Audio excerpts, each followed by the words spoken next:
Save My Piggies. Your life, your limb, your story. With interventional cardiologist Dr. John Phillips and Emmy Award-winning journalist Kim McNicholas. Well, Aikman, thanks so much for putting that little soundbite together. We clearly now have a little definition between our conversation and then, the Save My Piggies segments. And today, really happy to have two guests on, Derek and his wife, Tony. So the Save My Piggies, as you all know, it's allowing the patient to kind of tell their medical story. And in this case, Derek has had some diabetic ulcers and unfortunately has had some minor amputations, and kind of on the heels, no pun intended, of us having conversation about offloading and appropriate footwear.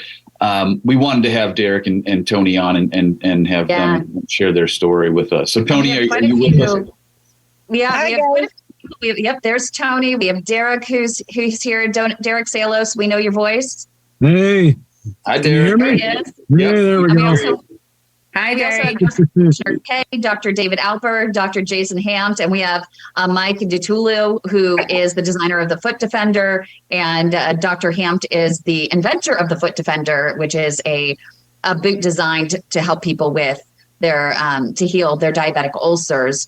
But as Dr. Phillips said, we're going to get into their story. I just wanted to introduce all the different voices you may hear. Yes, that's right. We do have a large group today, so this is awesome. So let's get right into the meat of the matter here. Derek and Tony, why don't you tell us about your vascular journey? From kind of how you ultimately figured out that you had an ulcer from diabetes, blood flow issues, and kind of where it started, and share that with us, please. All right, I guess I'll start. Well, it started with a toe on my right foot. I didn't feel a sore on the toe, and it just immediately just started turning necrotic, and I had to get it cut off. I didn't know I had any vascular problems until we got a hold of Kim, and she sent us to Dr. Mustafa. I really didn't put the having the diabetes with having artery problems. I never knew that, and none of my original doctors never said anything about that either. So it's been, cut a toe here, cut a toe there. And now I've ultimately been up to a transmetatarsal amputation. So meaning you've lost all the toes on that foot. So this is really, I'd like to get the input real quick from our two podiatrists. Part of what we're trying to do with Weight of My Heart and Save My Piggies is raise awareness. And it just doesn't register to patients that a change in color of the toe or some wound is just not normal. And that can lead to catastrophic events and potentially, major amputation, loss of a leg. What is it that you guys do in your practices to try to raise awareness to this, devastating disease process? We'll start by taking off your shoes and socks and looking. People all too often, as you get older, your feet get farther away, so you don't look as much down there. Derek's first statement, I didn't know that there was a problem down there because he didn't feel it. He is blessed to have Tony that's looking down there for him. Yeah. A lot of people don't have a Tony, but you have a mirror, you have friends, you have family. But part of every single day when diabetes enters your life should be looking at your feet, making sure your doctor looks at your feet. You go to the doctor and you put on the silly gown and they tell you to leave your socks on because it's cold. It's all about looking and awareness, John, and it's all about reacting. A red area is not normal. A streak is not normal. And rather than saying, as we were talking about at the beginning, this too shall pass, unfortunately, a red area means the toe should pass. And that's where it comes in. The statistic that we keep hanging on is over 85% of amputations from diabetes are preventable. That's a shocking number. And it's all about early and often. Jason, I'll pass the ball over to you from there. Visualization is key. And if you don't have a significant other to do it, a mirror on a stick works pretty darn well. It's really high tech. There are an inordinate number of technologies out there, though, that can help you. We have digital cameras, we have pressure and temperature sensing mats you can put by the bedside. But Dave's point is exactly right, John. Looking at the foot, and something that wasn't there yesterday and is there today needs to be inspected by a professional. Real quick, though, I mean, I feel like, have we failed our patients in this process? You diagnose somebody with diabetes, oftentimes a primary care physician, sometimes you go into an endocrinologist. Are we just not educating them well enough as to what are the complications of diabetes? And again, we're talking $40 billion with respect to vascular complications, and $20 billion, worldwide, $20 billion in the US. So it's not a small chunk of change, and the lives that are lost. And, Derek, I want you to tell us too, now that you are missing all your toes, it's harder to walk, right? But at least you have your foot. So how do we change this? Because Jason, you talked about in the previous segment, we're going to offload them right away with this boot. But moving forward, being proactive, how do we change the direction of where this is going? So my thought is, it's not a physician or a patient failure, but a systemic failure of our delivery system. Until our medical payment system pays for preventative care, identification of risk. Right now, a doctor can't get paid for examining a patient and saying, oh, look, you do have diabetes and you may have neuropathy and blood flow problems. There's no code for the possibility of peripheral neuropathy or peripheral vascular disease.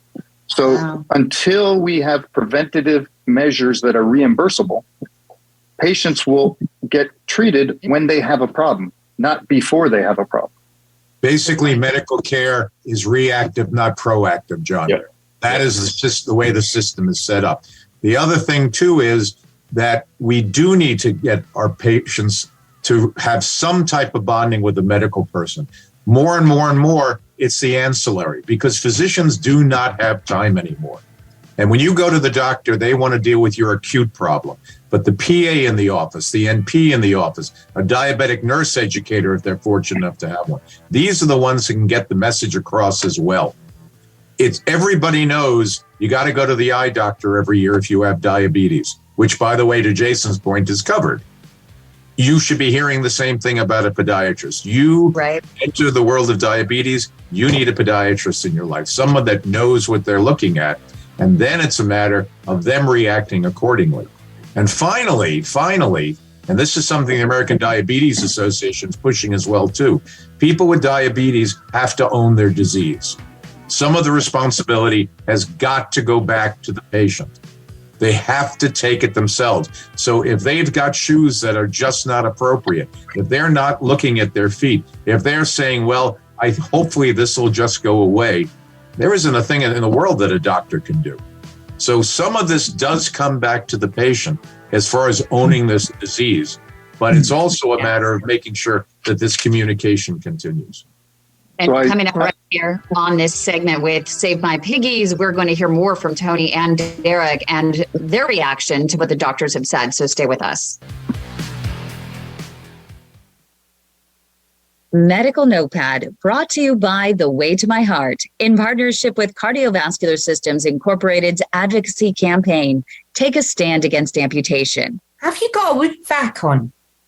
Well, I'm Kim Smith, nurse practitioner with The Way to My Heart, and I'm here with today's Medical Notepad. A wound vac is actually known as topical negative wound pressure. It creates a suction on the base of your wound. If you remember back to when we were a teenager, and that takes me a little while, it'll probably take you just as long, and you got a love bite on your neck or a hickey or whatever it's called. Basically, they sucked on your neck and they brought the blood to the surface. And what a wound vacuum or topical negative pressure does is it sucks on the base of the wound and it actually draws the blood back into the wound. And in doing so, allows granulation to occur. And that heals your wound 3 times faster than any other known medical therapy for healing wounds. Now, it comes in 2 different forms. It can come in a foam, which is black, and it can also come in a gauze bandage, which would be soaked prior to application. I myself prefer the the gauze, but a lot of doctors prefer the foam. It just depends where the wound is, because I find if there's any tunneling or any underneath in the wound, the gauze is actually better to place into those areas. Over the top of it, there'll be a medical drape, and the medical drape is to create the vacuum. If you find that it's annoying your skin and you're having blisters or red marks when it's taken off, there are plenty skin protectants on the market that you can actually get from CVS, and they're extremely cheap to buy. Or ask your family doctor if he could write you a prescription for them. Most are alcohol-based, but there are water-based skin protectors available too. So there is always a solution to any problem with a wound vacuum. Some patients feel a slight pulling sensation when the vac is switched on. That will ease off gradually. Now, the vac is mostly used on wounds that have a depth to them, but they can also be used on surgical incisions, which makes sure that the dressing goes on top and makes sure no infection can penetrate the wound for 7 days. And that tiny little vacuum will stay on for 7 days. I'm Kay Smith, nurse practitioner with Way to My Heart, with today's Medical Notepad. Medical Notepad is brought to you by the Way to My Heart in partnership with Cardiovascular Systems Incorporated's advocacy campaign, Take a Stand Against Amputation.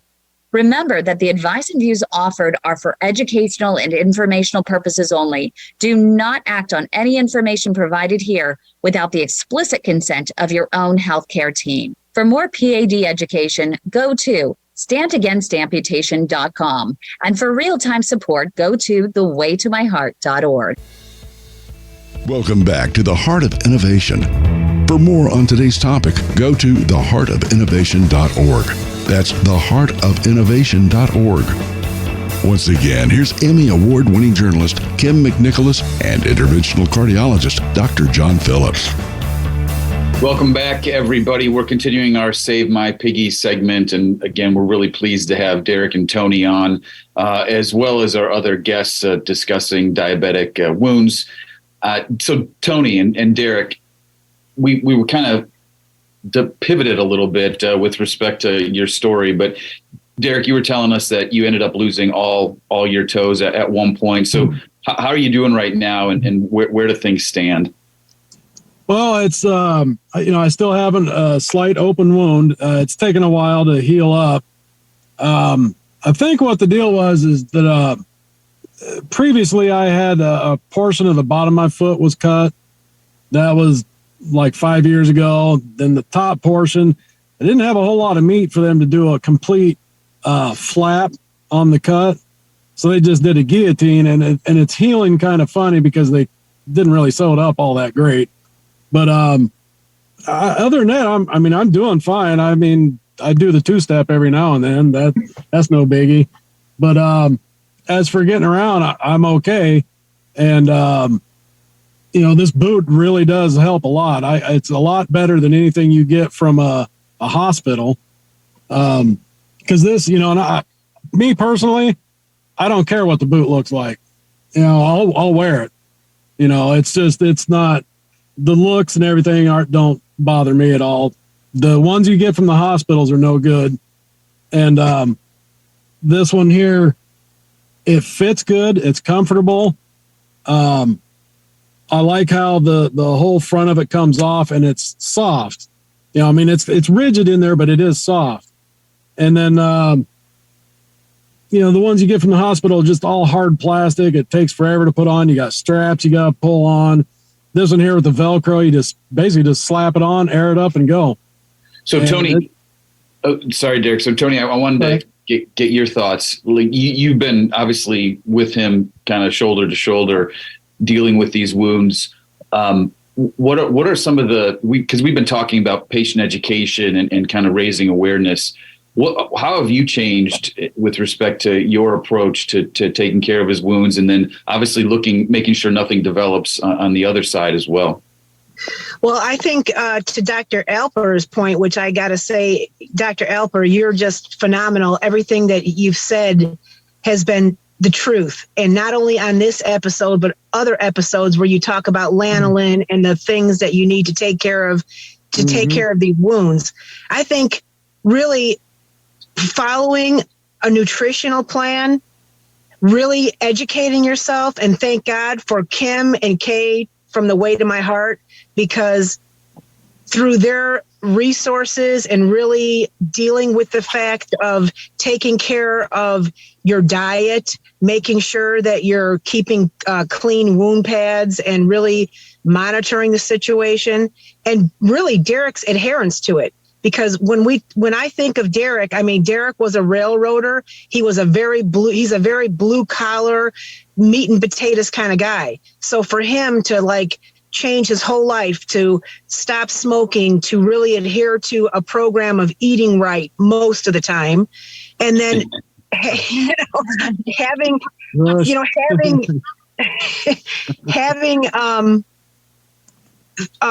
things available to us through The Way to My Heart, we feel very blessed to have this boot, and we feel very lucky to have you, Dr. John, and the whole show basically teaching us that, you know what, we have more power than we realize. And Dr. Alper, you're 100% right. It comes down to the patient really adhering to a program, adhering to a healthy way of eating, exercising, and just implementing everything that you have to do, having a good podiatrist, having a good, if you do get an infection, having an infectious disease doctor, but more importantly, really just making sure that you don't miss appointments and you do everything that you're to do to help heal.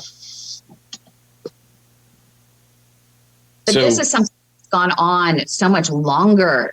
And why is that, Tony and Derek? I mean, there were so many gaps that you have, experienced in healthcare that I had before the show talked about with Dr. Hampton and Dr. Alper, that some of what you've experienced has been what even they have said has been below the standard of care, which is you didn't get the revascularization of his foot prior to amputation.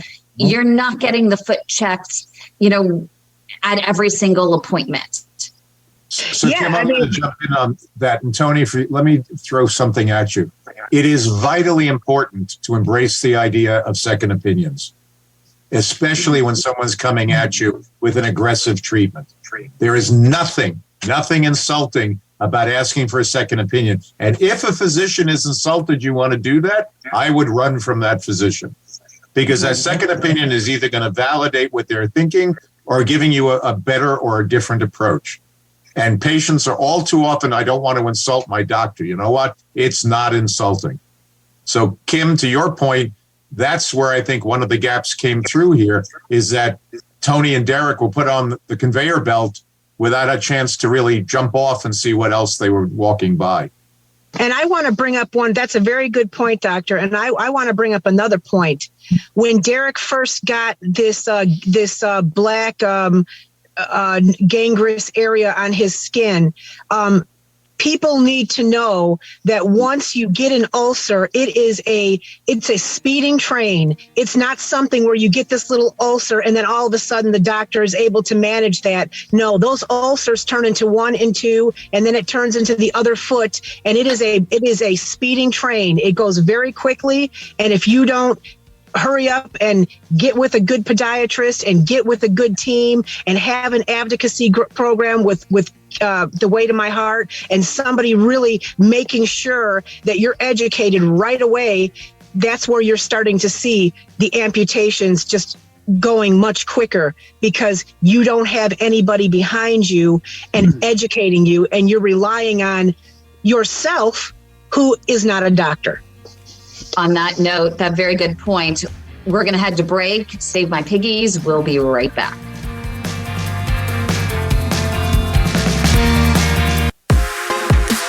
Welcome back to the Heart of Innovation. For more on today's topic, go to theheartofinnovation.org. That's theheartofinnovation.org. Once again, here's Emmy Award-winning journalist Kim McNicholas and interventional cardiologist Dr. John Phillips. Rapid fire. This is our last segment. We've got about 4 minutes left. We want to hear from all of our guests real quickly. Kay, final thoughts.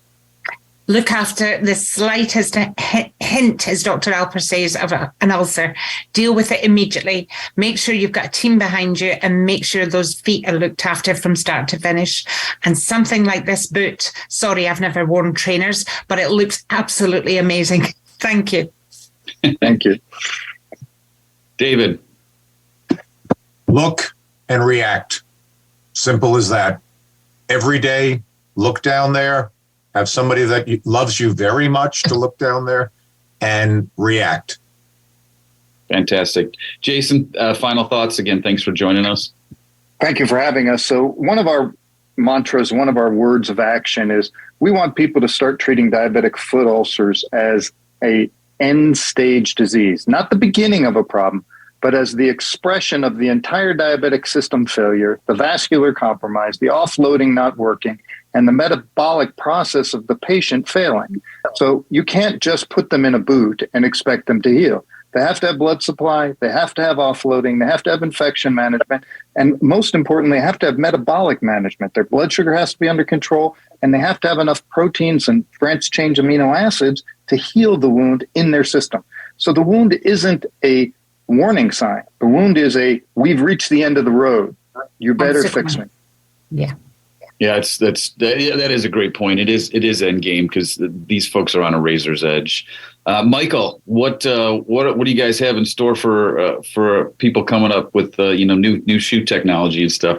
Yeah, Jason mentioned that we have some footwear coming as well. I mean, we're almost seeing the Foot Defender as almost like our F1 car, where we're testing out a lot of technology, we're proving it out, and then we're going to cascade that down into a series of shoes. We have a product called the Cloud9 that has all the same technology inside as the Foot Defender, but in just a nice slip-on shoe that you can wear after the Foot Defender or maybe before you get to that point where you need that. I love that. It looks almost like a rubber. Yeah. Can you make us remember that shoe that they had in Back to the Future that kind of like wraps and stuff? Can you make us one of those? That thing was awesome. So we actually looked at licensing the auto lacing system from Back to the Future. So you're not far off.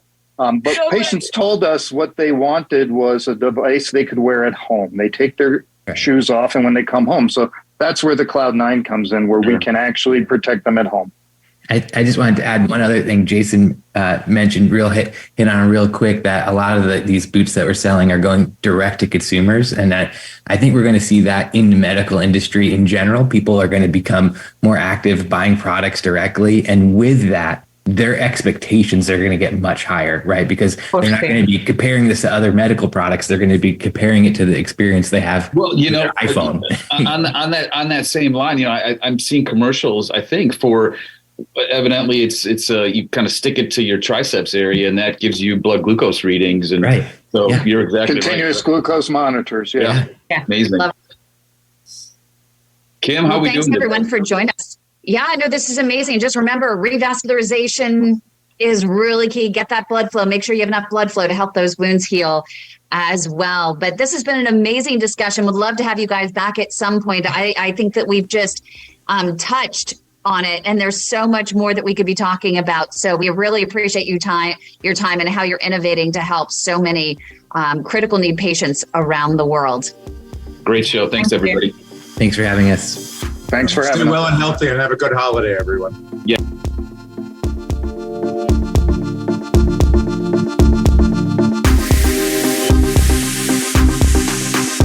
You've been listening to The Heart of Innovation with Emmy Award-winning journalist Kim McNicholas and interventional cardiologist Dr. John Phillips. Our mission is to help patients live a better quality of life through comprehensive education, real-time support, and high-touch advocacy in partnership with thewaytomyheart.org and take a stand against amputation. Our purpose is to reduce the 1.5 million heart attacks and strokes and nearly 200,000 amputations annually. For more information regarding topics you've heard discussed on today's program, go to theheartofinnovation.org. That's theheartofinnovation.org. The Heart of Innovation is for educational and informational purposes only, and advice and views shared are not a substitute for medical advice from your own supervising physician. Do not act on any information provided in this show without the explicit consent from your own healthcare team. If you think you are having a medical emergency, call your local emergency number or go to the nearest hospital or emergency room.